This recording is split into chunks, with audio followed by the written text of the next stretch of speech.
বন্ধুরা, আজকের প্রশ্ন কিছুটা এরকম যে যাকে আমি ভীষণ পরিমাণ ভালোবাসি সে আমাকে কিছুদিন আগে পর্যন্ত ভীষণ পরিমাণ ভালোবাসতো, সে আমার জন্য পুরোপুরি পাগল ছিল, কিন্তু হঠাৎ করে তার সাথে একজনের পরিচয় ঘটে। এবার তারপর থেকে সেই মানুষটা আমার সাথে একদম যোগাযোগ করছে না, কথা বলছে না, এমনকি মেসেজ করলে তার উত্তরও দিচ্ছে না। কি করব, কি করলে সেই মানুষটা আবার আমার কাছে ফিরে আসবে? আর এখন আমার কোনো রকম যোগাযোগ নেই তার সাথে, কি করতে পারি বলে দাও। মেইন ভিডিওতে যাচ্ছি, ভিডিওটা ভীষণ গুরুত্বপূর্ণ, ভিডিওটি দেখার সাথে সাথে প্লিজ লাইক করো, কারণ এই ভিডিও তোমাদের প্রত্যেকের জন্য ভীষণ গুরুত্বপূর্ণ হতে চলেছে। যারা সম্পর্কের মধ্যে রয়েছে, যারা সম্পর্কের মধ্যে নেই, যোগাযোগ নেই, সবার জন্য ইম্পর্টেন্ট। শুরু করছি। চ্যানেলটা সাবস্ক্রাইব করে রাখো যদি মনে হয় ভিডিওটা ভালো লেগেছে। চলো শুরু করা যাক। প্রথম পয়েন্ট, দেখো বন্ধুরা, যেই মানুষটা এতদিন ধরে তোমাকে ভালোবাসতো হঠাৎ করে ভালোবাসা বন্ধ করে দিল। কেন বন্ধ করে দিল? তোমার মধ্যে নিশ্চয়ই সেই মানুষটা কোনো একটা খামতি খুঁজে পেয়েছে। এবার যেই খামতির জন্য সে এইটা নিজের মনকে বিশ্বাস জাগিয়েছে যে আমি যাই করি না কেন ও আমাকে কোনোদিনও ছাড়তে পারবে না, কারণ ও আমার জন্য পাগল পুরোপুরি। ও আমাকে কোনোদিনও ছেড়ে থাকতে পারার মতন মানুষ নয়। এর নিজের মনের ভেতর বিশ্বাস পেয়ে গেছে, এইবার সে তোমার সাথে প্রতারণা করছে। এবার সে তুমি থাকতেও আরো একটা মানুষের সাথে সম্পর্ক তোমাকে দেখিয়ে দেখিয়ে করার সুযোগ পাচ্ছে। এখানে তোমাকে কি করতে হবে? তুমি কি বারবার তার কাছে প্রেমের জন্য ভিক্ষা চাইবে, না ভালোবাসা পাওয়ার জন্য ভিক্ষা চাইবে? তুমি যাই করে নাও, যেমন ভাবে তার সাথে ব্যবহার করো না কেন, বা তার সাথে যেমন ভাবে খুশি আলোচনা করার চেষ্টা করো না কেন, নেট ফল জিরো হবে। কারণ সেই মানুষটা তোমার কাছে নিজে থেকে ফিরে আসবেই না। পরিষ্কার? এমন অবস্থায় তোমাকে যেটা করতে হবে, তোমাকে সাইলেন্টলি গ্লো করতে হবে, একদম চুপি সারে। তার সাথে কোনো রকম কথা বলার দরকার নেই, তার সাথে কনভারসেশন দেখা করা কিছুর দরকার নেই।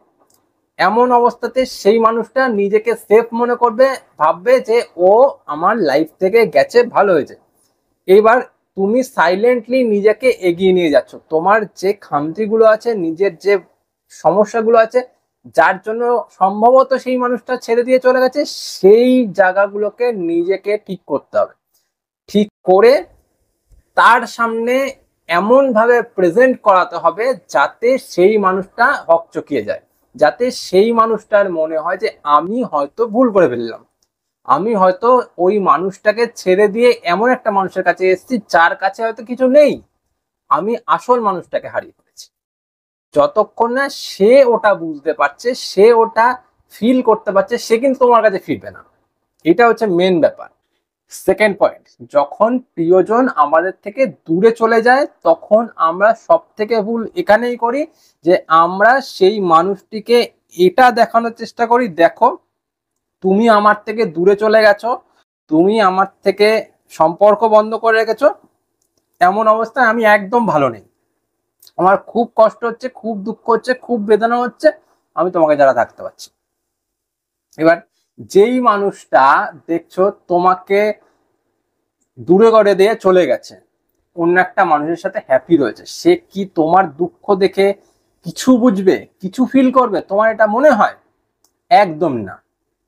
তুমি যত সেই মানুষটাকে বোঝানোর চেষ্টা করবে আমি দুঃখে আছি, আমি কষ্টে আছি, আমি বেদনায় আছি, আমার তোমাকে ছাড়া কিছু ভালো লাগছে না, তত সেই মানুষটা মজা নেবে, তত সেই মানুষটা একটা শান্তি ফিল করবে যে হ্যাঁ, এই মানুষটা এখনো আমার পেছন পেছন ঘোরে, আমি আর একটা মানুষের সাথে ইজিলি মজা নিতে পারি, আমার কোনো সমস্যা নেই। বুঝতে পারলে এটুকু? তাই জন্য তার কাছে কোনো রকম সিম্প্যাথি দেখানোর কোনো দরকারই নেই। তুমি চলে গেছো, তোমার লাইফের চ্যাপ্টার আমার সাথে এখানেই এন্ড। যাও, চলে যাও, শান্তিতে থাকো, ভালো থাকো। আমি তোমাকে দ্বিতীয়বারের জন্য কোনোভাবে আর ডিস্টার্ব করব না। চাই আমি বাঁচি, চাই আমি মরে যাই। বোঝা গেল? তার কাছে সিম্প্যাথি চেয়ে, ভালোবাসা ভিক্ষা চেয়ে আমি বাঁচবো না, এইটা মাথায় রাখতে হবে। ঠিক আছে? যখন তুমি এটা নিজেকে বোঝাতে পারবে যে আমি ভিক্ষা চাইবো না ভালোবাসার জন্য, ওর ইচ্ছা হলে ফিরে আসবে, না ইচ্ছা হলে ভাড় মেরে আসবে, ততক্ষণ সেই মানুষটা ফিরবে না। যখন সে বুঝতে পারবে তখন সেই মানুষটা ফিরে আসবে। বুঝতে পারলে? না হলে সম্ভবই না।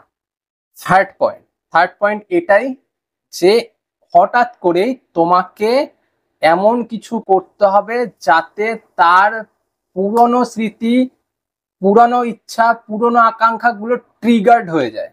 মানে হঠাৎ করে পাবলিকে চলে আসে।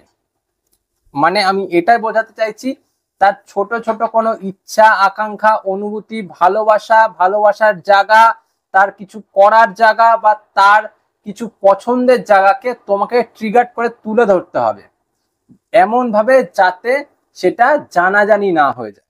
সেটা যে সেই মানুষের জন্য তুমি দিচ্ছ সেটা অন্য পাবলিক যাতে না বুঝতে পারে। তোমাকে এমন ভাবে সেটাকে উজ্জ্ব করে তুলে ধরতে হবে যেখানে ওর নাম না থাকে, ওর ফটো না থাকে বা ওর কোনো বর্ণনা না থাকে। তোমাকে নিজের মতন করে সেটাকে তুলে ধরতে হবে যে এই যে পার্টিকুলারলি ছোট ছোট ইচ্ছে আকাঙ্ক্ষাগুলো আমি জানি, আমার মনে আছে, আমি সেগুলো পূরণও করতে পারি। যখন তুমি তার ছোট ইচ্ছে, আকাঙ্ক্ষা, অনুভূতি, ভালোবাসা সবকিছু পূরণ করার একটা প্রতিশ্রুতিবদ্ধ হয়ে যাবে নিজের মনের ভেতর থেকে, ও কিন্তু সেটা দেখে বুঝতে পারবে, কারণ ও তোমার সাথে ওগুলো শেয়ার করেছিল। ও এটা যখন বুঝতে পারবে যে হ্যাঁ এই মানুষটা আমার ইচ্ছা, অনুভূতি, আকাঙ্ক্ষা, ভালোবাসা সবকিছুর দাম দিতে জানে, ফিরে আসবে। কারণ একটা মানুষ তার সাথে থাকে যেই মানুষটার সাথে থাকলে ওর লাভ হবে, ওর দিনটা বদলাবে, ওর ভালোবাসা বাড়বে, ভালোবাসা পাওয়ার চান্সও বাড়বে। যদি সেটা না বোঝে তোমার সাথে থাকার ফলে, ওর যদি এটা বারবার মনে হয় যে আমি এই মানুষের সাথে থেকে কোনো কিছু পাচ্ছি না, তাহলে কোনোভাবেই সেই মানুষটা থাকবে না। বুঝতে পারলে? ফোর্থ পয়েন্ট, লাস্ট পয়েন্ট, দেখো বন্ধুরা, তুমি ওর সাথে যে যখন থেকে সম্পর্কে আছো নিজেকে ভুলে গেছো, পরিষ্কার কথা বলছি। এবার দিনের পর দিন এমন চলার ফলে তুমি ওর কাছে একঘেয়েমিতে পরিণত হয়েছো, একঘেয়ে লাগতে শুরু করেছে ওর। একঘেয়েমি কার কতদিন ভাল লাগে? একভাবে তুমি যদি ডাল ভাত টানা 1 বছর খাও, পারবে থাকতে? কোনো সময় থাকতে পারবে না, কারণ তোমার একঘেয়ে খাবার পছন্দই হবে না।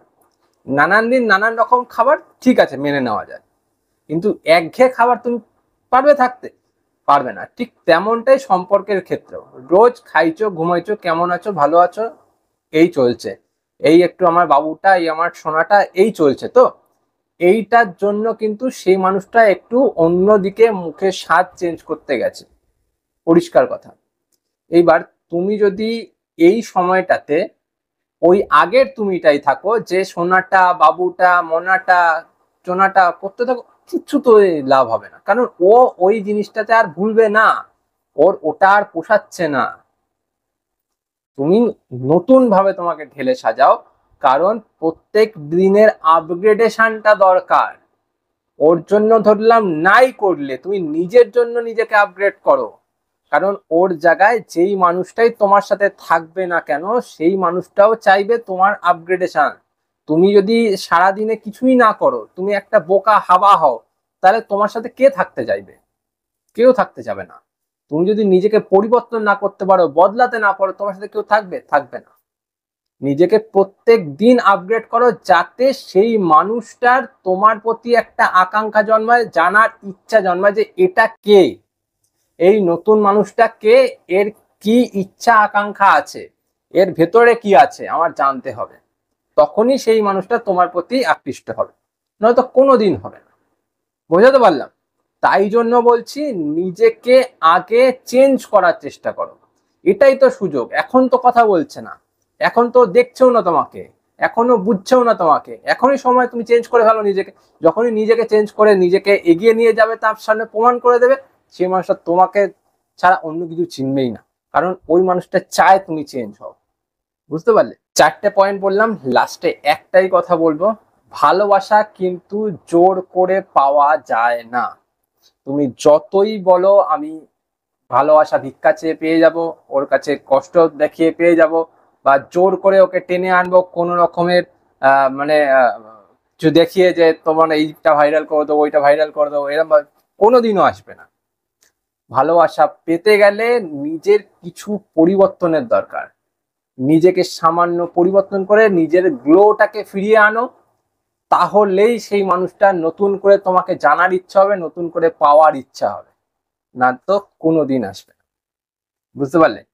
এই ছিল মেন ভিডিও। ভিডিও ভালো লেগে থাকলে ভিডিওটিকে দেখার সাথে সাথে লাইক করে যেও, আর চ্যানেলটা সাবস্ক্রাইব করতে ভুলো না। চলি আজ, পরে দেখা হবে অন্য কোনো ভিডিওতে।